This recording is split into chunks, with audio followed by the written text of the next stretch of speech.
Ok. Ok. Bon, alors du coup, en fait, j'avais dit au début du cours que c'était vraiment contradictoire, le mal et le bien. Donc, si on part de la source de Dieu et qu'on arrive jusqu'au mal, c'est très très loin. Donc, c'est quasiment contradictoire. Donc, comment c'est possible de connecter comment c'est possible qu'il y ait un fil conducteur entre Hachem, qui est la source du bien, pardon, et le mal? Donc, en fait, Hachem, il y a trois réalités spirituelles dans le monde. Pardon.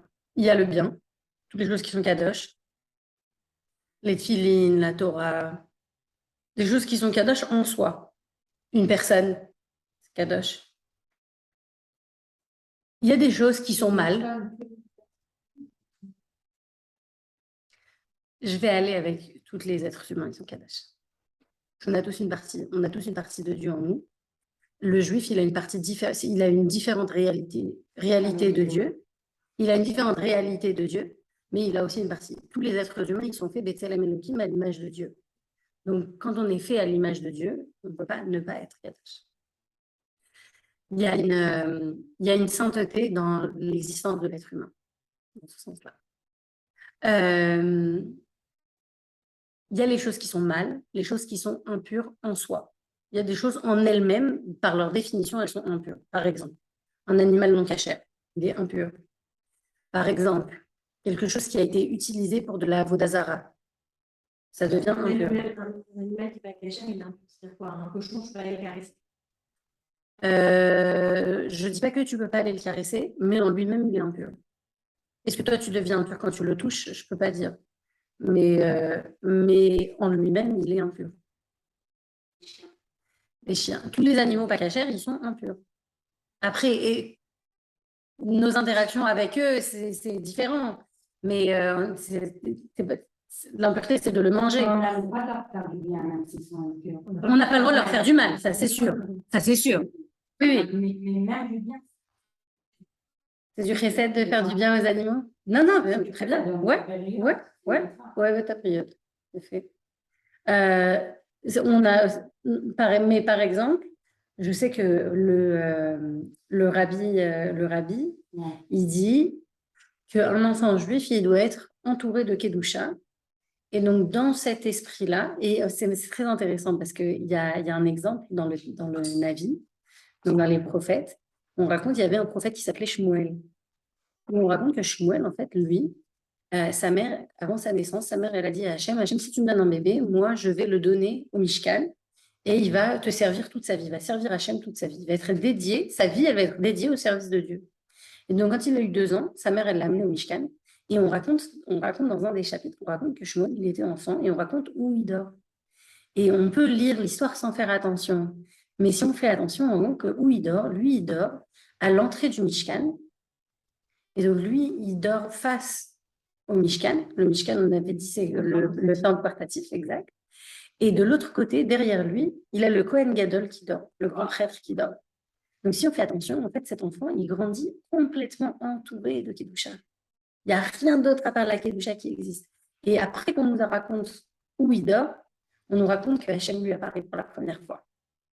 Et ça, c'est un message pour moi. Quand je l'ai étudié enfant, je n'avais jamais fait attention à ça. Quand je l'ai étudié maman, je me suis dit, mais regarde la connexion, comment elle est forte. Quand tu entoures un enfant de Kedusha, eh ben, il devient tellement imprégné de la présence de Dieu. Et on sous-estime en fait l'importance de l'entourage de l'enfant. Ce qui entoure un enfant, ça a une force tellement, tellement, tellement importante sur qui il est. Quand j'habitais à Vancouver, on avait une famille dans notre communauté où les parents ils étaient russes et ils habitaient au Canada. Et la mère, elle venait d'une famille russe, comment ça s'appelle? Boukhari. Les Boukharim, c'est des gens très, très religieux. Et elle me dit, nous, en Russie, il n'y avait pas de communauté, on était très religieux, on savait tout, on faisait toutes les mitzvot, toutes les coutumes, ils étaient vraiment très religieux. Et quand ils sont arrivés en Israël, alors en Israël, ils leur ont fait une sorte d'examen pour voir s'ils sont juifs ou pas. Et je dis, wow, vraiment, genre des familles de rabbinim, quoi. Et elle me dit, Rivka, tu sais, nous, en Russie, on n'avait pas l'école juive. C'est important l'école juive. La maison, c'est ça qui donne les vraies valeurs.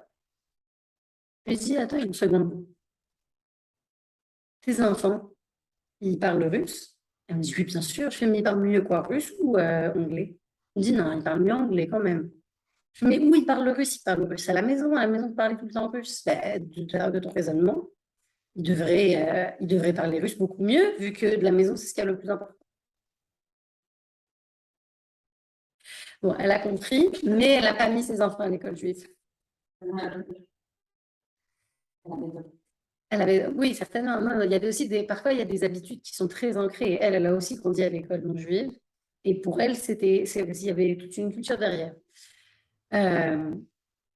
Mais dans l'idée, ce qui entoure un enfant, ça a une très, très grande influence sur lui. Donc, le rabbi dit, entourer les enfants qu'avec des animaux cachers. Ne pas avoir d'animaux pas cachers autour des enfants. Ah, enfin, ça rentrait pas ça rentrait pas en ligne de compte. Mais c'est vrai qu'il y a une nouvelle mode, hein. Il y a une nouvelle mode chez les gens, même très religieux, d'avoir des animaux, d'avoir des chiens, des chats. Et oui, ça devient un mythe, s'ils vont avoir des pets que caches. Si tu dois avoir un pet cachère, ça veut dire un animal de compagnie, ouais, là, tu es un petit peu en galère. Tu vas avoir des poules. Non, les poissons rouges, c'est cachère. Ouais. Les poissons, c'est cachère. Ah ouais, ça va. La vache. Non, mais si tu parles en peluche et en animaux de décoration, oui, même sur les habits des bébés, on met pas de. Sur les habits des bébés, on met pas d'animaux pas cachers. Sur les jouets, les peluches, ouais.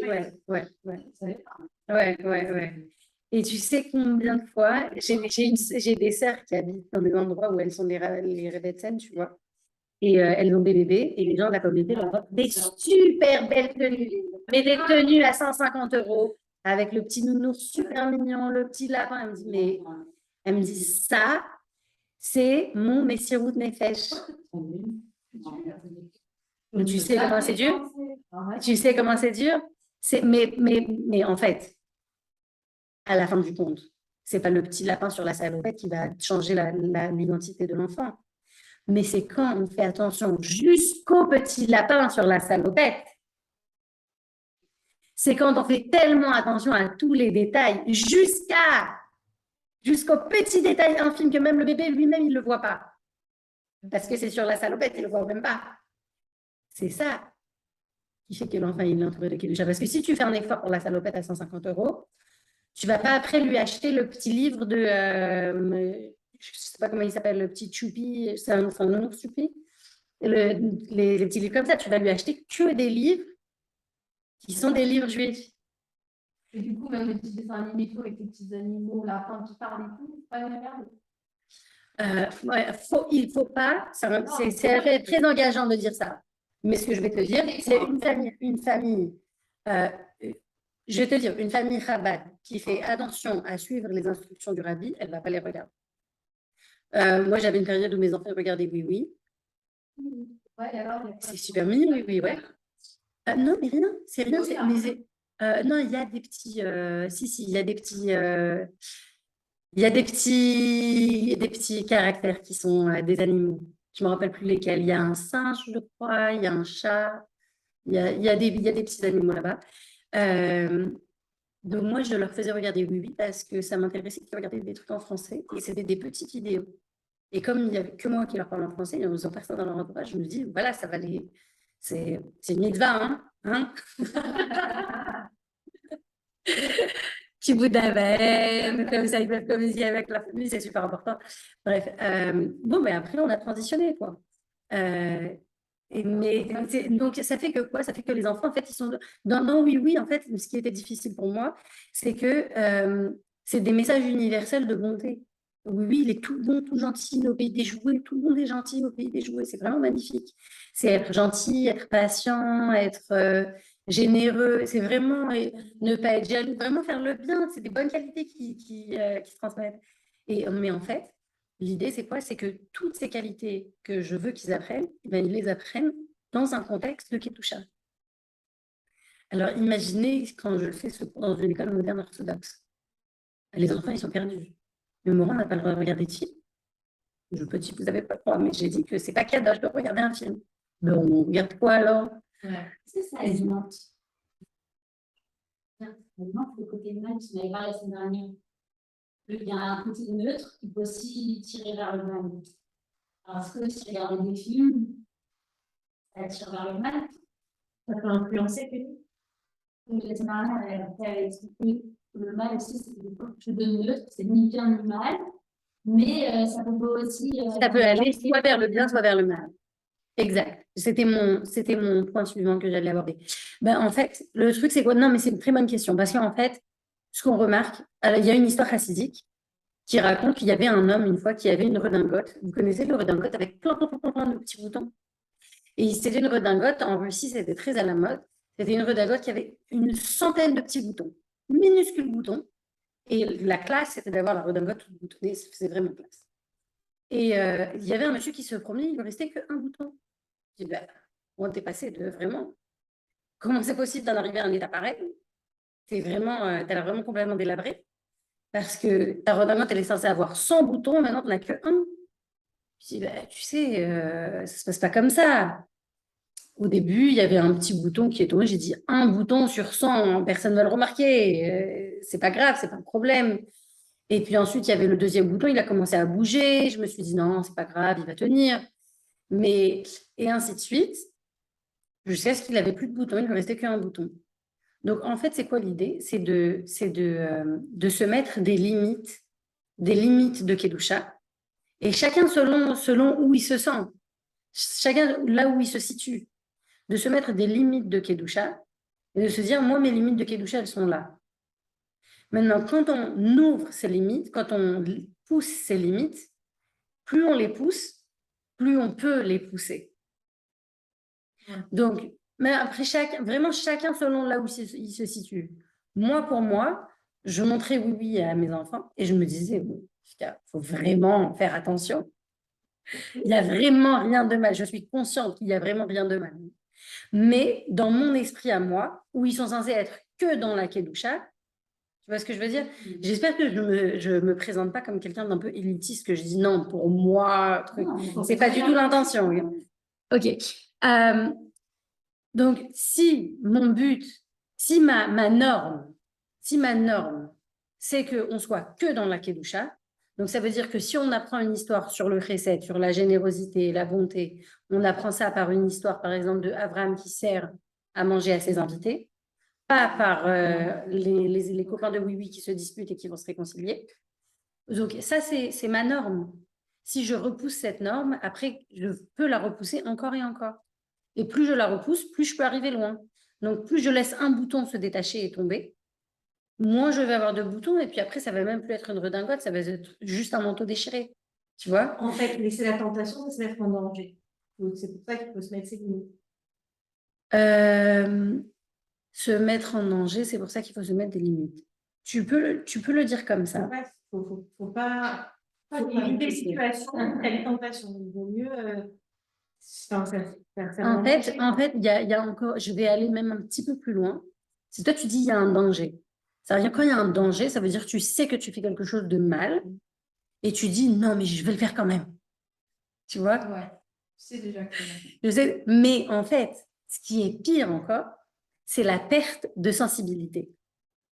Et de dire, mais non, mais c'est pas tellement mal en fait. Non, mais c'est dans des petites choses. Si on parle des films, ouais, que les films, c'est quelque chose qui est, genre, disons, universellement acceptable. Dans les films, on va même pas parler, on va parler, disons, de la violence dans les films. La violence dans les films, ça peut être très, très fort. Et en fait, ce qui se passe, c'est que si on s'habitue à regarder des actes de violence, ces actes de violence, ils deviennent plus acceptables. Dans l'autre extrême, vraiment l'autre extrême, je ne veux pas dire que ça s'applique à nous, mais on applique dans notre esprit, on applique comment l'extrême où elle nous amène, et nous, on est beaucoup plus, disons, si on a cette marge-là entre le bien et le mal, là, c'est le mal, nous, on se situe là, hein, avec nos films de violence. Mais ce que je veux dire, c'est que dans les trainings, dans les entraînements de Al-Qaïda, Une partie des entraînements, c'est de forcer les nouveaux adhérents à regarder des films de décapitation. Pourquoi? Parce que ça les désensibilise. La première fois, mais il y a des témoins qui reviennent et qui racontent, hein, la première fois qu'ils ont regardé un film comme ça, ils sont sortis, ils ont vomi. C'est un choc, c'est un traumatisme. Mais après, on leur remontre encore et encore et encore, et ça se désensibilise. Donc, regardez, il y avait une vidéo il y avait regardez des scènes de violence, même en sachant qu'elles sont jouées, qu'elles sont mises en scène, que c'est pas la vérité, mais ça nous habitue à voir de la violence. Ça nous désensibilise. Donc, on trouve que c'est moins grave. Quand il y a quelque chose qui se passe aux enfants, on dit ah, comme dans le film, t'as vu? Mais on dirait un film, cette histoire. Pourquoi? Parce que c'est une réalité qui est possible, alors que la violence, ça devrait être inacceptable. Donc, dans ce sens-là, ça c'est un exemple qui est vraiment extrême parce que ça va vraiment dans le pire du mal. Oui, mais dans ce sens-là, à partir du moment où on sort du monde de la Kedusha, on ne sait pas quelle distance on va devoir parcourir pour arriver vraiment dans le mal. C'est ça l'idée. Mais pourquoi? Parce qu'on peut ne pas se rendre compte qu'on s'éloigne. Je vais prendre un petit exemple du roi lion pour rester dans le monde de la Kedusha. Ah ouais, hein? Bah, figure-toi que évidemment qu'on n'avait pas le droit de le regarder, le roi lion. Ah non, mais même pas en rêve. Tu crois maintenant il va te dire si ses enfants ils l'ont vu? Non, Non, je rigole. Je plaisante.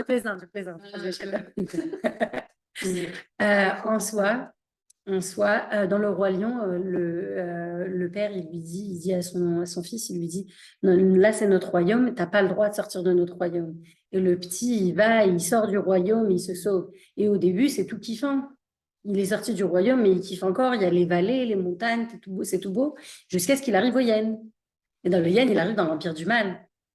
Il en est sauvé, mais en fait, il y a une période de transition. On ne passe pas du bien au mal directement. Et c'est exactement là où je vais retourner. Il y a une période de transition. Donc, en fait, j'avais dit, il y a quelques minutes, j'avais dit que Dieu, il a créé le bien. C'est la réalité du monde, c'est le bien. Il a créé le mal par contradiction au bien. Comme ça, on peut choisir entre les deux.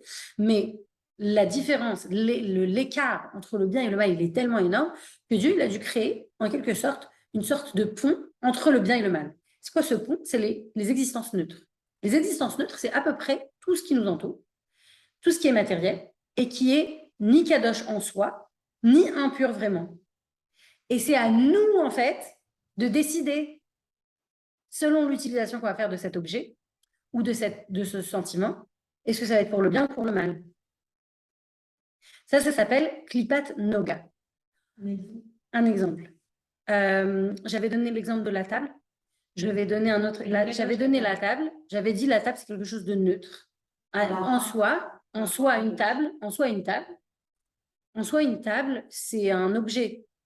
Moi, j'avais entendu que c'était l'objet le plus cadeau par ton maison, que c'est là où on fait les activités. Exact. Donc, si tu utilises la table pour faire ton kidouche, tu utilises ta table pour faire le repas de Shabbat ou n'importe quel repas où tu dis la bracha avant de manger, si tu utilises ta table pour rassembler ta famille et tes amis, tu utilises ta table, regarde, pour faire un shiur de Torah, ça donne ta table Kadash. La maison, c'est des murs de briques, de bois. En soi, c'est une structure matérielle. Elle n'est pas Kadosh en elle-même. Mais grâce à l'utilisation qu'on fait de notre maison, on peut la rendre Kadosh. Et ça donne une force extraordinaire parce que la maison, on dit que la maison, elle devient comme un mini Beth Amikdash. Parce qu'on peut faire tellement de mitzvot dans une maison que ça a la même force que le Beth Amikdash lui-même. Alors vous vous rappelez qu'on avait dit que le Beth Amikdash, c'était le reflet des mondes divins dans le monde. Donc, de la même façon, il y a des endroits de la maison où on fait plus de mitzvot que d'autres. Et donc, c'est ça qui donne à la maison, c'est ça qui donne à toutes les mitzvot qu'on va faire dans la maison, c'est ça qui donne à la maison toute la force de Kedusha. Donc, quand on parle d'avoir les enfants qui sont entourés de Kedusha, selon où on met l'accent, ben, notre maison, ça peut être un sanctuaire. Un sanctuaire, c'est un endroit qui est coupé du monde. Oui. Donc, ça peut être un sanctuaire dans le sens où c'est un endroit où, c'est vrai, à l'extérieur, il y a des choses qui ne sont pas kadosh, mais dans notre maison, on fait un effort pour qu'au maximum, les choses elles soient kadosh. On fait kasher, on fait Shabbat, on est respectueux les uns envers les autres, on a des invités, on organise des shiurim de Torah, on a une atmosphère positive dans la maison. Ça, c'est des choses qui amènent la kedusha dans la maison. OK? Donc, il y a les choses neutres qu'on peut utiliser pour le bien et pour le mal. L'argent, par exemple, on peut l'utiliser pour le bien et on peut l'utiliser pour des choses moins bien. Ça s'applique vraiment à tout ce qui est matériel. On peut l'utiliser pour le bien et pour le mal. OK? Donc, c'est ça, c'est ça qui permet la transition en fait, entre le bien et le mal. De la même façon, un film. Et ben, en fait, il y a des films qui peuvent être très bien. Il y a des films qui sont magnifiques dans leur message. Donc, des films qui peuvent nous aider à être plus dans la kedusha. Et c'est pas obligé d'être un film que c'est un shiur, le shiur de quelqu'un qui parle. Ça peut être un film, même des films pour enfants, qui sont créés. Voilà, qui encourage la paix entre les gens. Rabbi Jacob, ça devrait être notre modèle. Oui.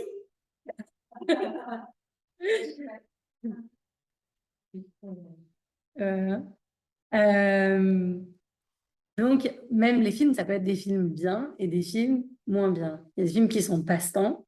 Il y a des films qui sont... Et il y a des films il y a des films qu'on peut dire qui sont neutres. Il y a des films qui sont informatifs. Genre, c'est un film, il a rien de mal en soi. C'est un film intéressant. Mais il ne va pas forcément nous ajouter dans la kedusha. Et il y a des films qui peuvent nous ajouter nous rendre quelqu'un de meilleur. D'accord? Donc, tout dans le monde a cette capacité. Tout dans les choses matérielles, tout a cette capacité. Mais il y a des choses qui sont intrinsèquement pures et des choses qui sont intrinsèquement impures.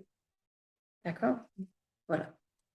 J'insiste sur le fait qu'on doit se rappeler que le mal, il existe que par notre pouvoir, l'attention qu'on lui donne. Et c'est pour ça que j'ai dit, en fait, le cours, il ne voulait pas avoir lieu parce qu'il ne voulait pas qu'on donne de l'attention au mal. Et je me rappelle que la semaine dernière, on devait commencer le cours, on devait en parler, et je vous avais raconté l'histoire de la paracha où il y avait les malédictions. Je ne sais pas si vous vous rappelez. Et en fait, il y a deux parachiotes dans les 5 machines. Il y a deux parachiotes où il y a des malédictions. Une, il y en a 48, où il y a le double. Et en fait, ces moments-là de malédiction, on les lit très lentement et très rapidement. Donc moi, en fait, je voulais vraiment incorporer le cours sur le mal, de le mettre avec un autre cours qui parle du bien. Donc c'est pour ça que je ne voulais pas faire tout un cours dessus. Mais bon, finalement, ça s'est présenté comme ça. Ok, je pense que j'ai assez parlé pour aujourd'hui. Et on est à la page 35.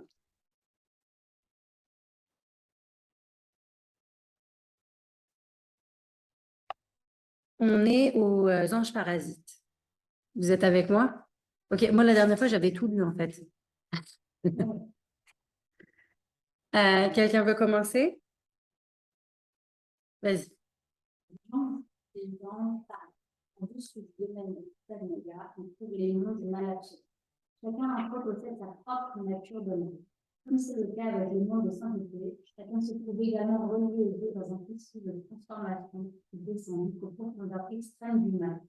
Dans les domaines du mal, comme dans tous les mondes, on retrouve les trois structures fondamentales. Les mondes, l'année et l'âme. En d'autres termes, il y a un arrière-plan général d'existence qui agit en tant que Dieu dans le sens relatif, que l'on appelle un monde. Il y a ensuite un aspect lié au temps et à la causalité, l'âme. Enfin, les créateurs spirituels habitant le monde du mal correspondent à l'âme. Ces êtres maléfiques sont aussi appelés malachim, mais ce sont plutôt des malachim subvertis. Les anges destructeurs. Tout comme le malachim des mondes supérieurs, chacun de ces êtres spirituels est circonscrit à une naissance bien définie. Il a sa propre mission. Le même contraste qui caractérise le domaine de la sainteté, l'existence dans l'amour et dans le soin, caractérise en effet les impulsions et émanations qui se manifestent parallèlement dans le monde des forces mauvaises. Les maladies de destruction qui expriment soit l'amour, mais en termes de cruauté, soit la crainte en termes de corruption. D'accord. Merci beaucoup. Donc, ici, on voit que le mal, il est une existence indépendante, mais il est vraiment en parallèle avec le bien. D'accord? Imaginez que vous avez un très joli moule à gâteau. OK? Et vous démoulez votre gâteau et vous avez d'un côté un très joli design. Et si vous retournez le gâteau, eh bien, en fait, c'est tout moche. Il y a les petits points du bas du gâteau. Ouais. Et donc ça va représenter le mal, mais c'est en fait la contreface du côté bien. Mais c'est le même, en fait, ça représente la même existence. Mais donc ils vivent en parallèle, juste en opposé. D'accord? Donc la rigueur qui va exister dans le monde du bien, ça va se traduire en cruauté dans le monde du mal. Mais c'est la même qualité originale, en fait, juste qu'elle est utilisée pour le mal. Certains de ces malachim pernicieux sont des êtres qui se tuent à eux-mêmes. Ils ont des caractères clairement définis et spécifiques. Leur existence est dans un certain sens éternel, au moins jusqu'à l'époque où le mal disparaîtra de la face de la terre. Mais d'autres forces viennent s'y ajouter, des malachim subversifs, créés par les actions de l'homme, par la concrétisation de la malveillance, des mauvaises pensées, des désirs inspirés par la haine et de la cruauté. Car en plus de ces conséquences destructives et exclusives, chacune de nos mauvaises actions crée un être abstrait. Comme dans la gnose, qui est un mauvais malheur. Un malheur qui appartient au niveau du mal correspondant à l'état d'esprit qui l'a créé. Par nature, cependant, les créatures des mondes du mal ne sont pas des entités indépendantes dotées de leur énergie propre. Leur existence est contingente à notre monde, qui constitue la source de leur force vitale. Elles ne peuvent rien faire de plus que copier ce monde, de différentes façons et à différents niveaux, et à des niveaux de plus en plus bas. Comme pour les mondes supérieurs, où l'homme, et seulement l'homme, est capable de choisir et de faire le bien, et même il est le seul à pouvoir faire le mal. Tout ce que l'homme fait un retour en vital. L'ensemble de son être spirituel est impliqué dans chacun de ses actes. Le malheur que ces actes engendrent l'accompagne comme sa création propre, comme une partie de son existence, qui l'accompagnerait sans cesse. Tout comme les malachim de sainteté, les malachim de destruction ont à un certain degré des canaux servant à transporter le flux et depuis notre monde descend en se dégradant les étapes de corruption jusqu'aux profondeurs extrêmes des mondes de l'abomination. Il s'ensuit que ces mondes du mal agissent en conjonction directe avec l'homme, autant sous des formes concrètes et naturelles que sous les formes spirituelles et abstraites. Vous avez dit que c'était mal. Là, ça me a vraiment le sentiment d'être vraiment dans les abîmes du mal. Là, on est. Ouais, c'est un peu. Je vous avais dit, je vous avais prévu. C'est pour ça que je voulais le faire rapidement. Je vais lire la suite. On est page 38. Les malachim subversifs sont donc également des tentateurs et des incitateurs au mal. Ce sont eux qui transportent la connaissance du mal depuis leur monde jusqu'au nôtre. Donc, c'est eux qui nous donnent une notion de l'existence du mal.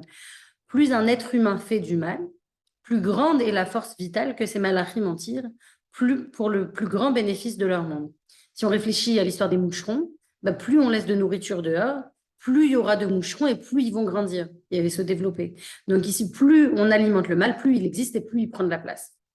Ces mêmes malachim subversifs ont une seconde fonction. Ils servent de bras séculiers pour punir celui qui tombe dans la faute.